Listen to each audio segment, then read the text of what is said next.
गोपालगंज और मोकामा में उपचुनाव को लेकर सरगर्मी बढ़ चुकी है।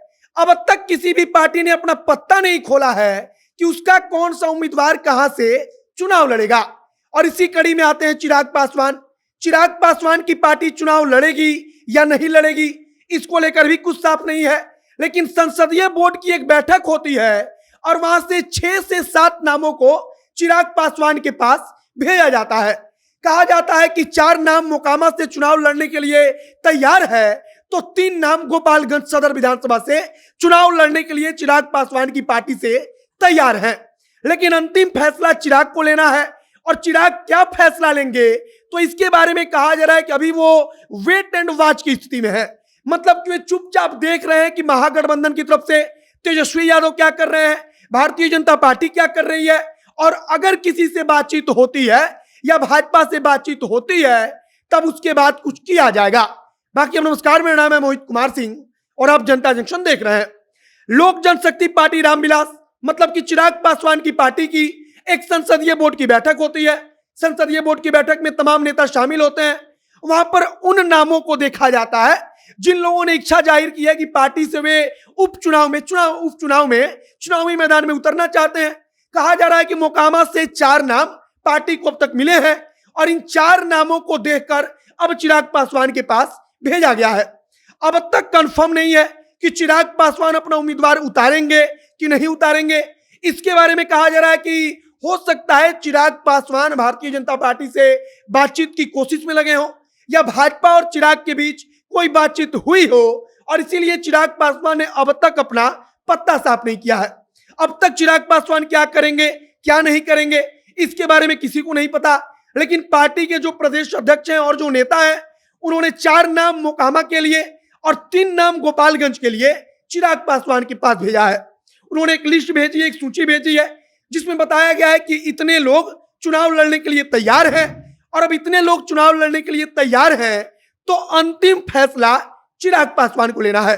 चिराग पासवान ये फैसला लेंगे कि कौन लड़ेगा कौन नहीं लड़ेगा। लेकिन आपको कुछ वक्त पहले का विधान परिषद का चुनाव याद होगा।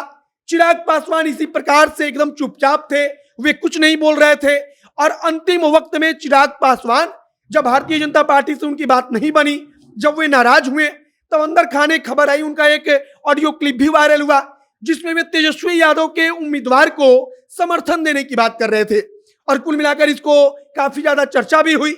और अब फिर से जो उपचुनाव हो रहा है इसको लेकर चिराग पासवान एकदम वेट एंड वॉच की स्थिति में है। चिराग पासवान केवल चुपचाप देख रहे हैं कि क्या हो रहा है, भारतीय जनता पार्टी किसको आगे करेगी या महागठबंधन किसको आगे करेगा, और उसके बाद शायद चिराग पासवान अपना पत्ता साफ करें। लेकिन कहा जा रहा है कि चिराग पासवान के लिए या चिराग पासवान ऐसा सोच रहे हैं कि सबसे पहले भारतीय जनता पार्टी या कोई भी दल उनसे आकर एक बार बातचीत करे। अगर बातचीत करेगी तब आगे का रास्ता निकलेगा। अब तक की खबर के मुताबिक भाजपा और चिराग पासवान के बीच उपचुनाव को लेकर कोई बातचीत नहीं हुई है।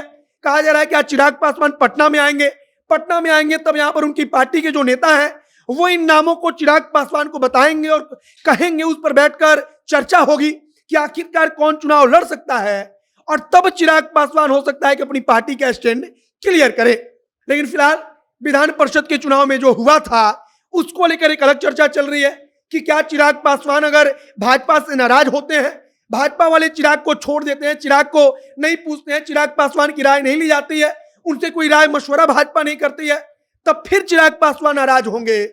और नाराज होंगे तो क्या वे फिर से चाहे अनचाहे या फिर डायरेक्टली इनडायरेक्टली आप कह लीजिए कि राष्ट्रीय जनता दल या फिर तेजस्वी यादव या महागठबंधन के उम्मीदवार को फायदा पहुंचाने की कोशिश करेंगे और भाजपा को दिखाएंगे कि उनकी ताकत क्या है।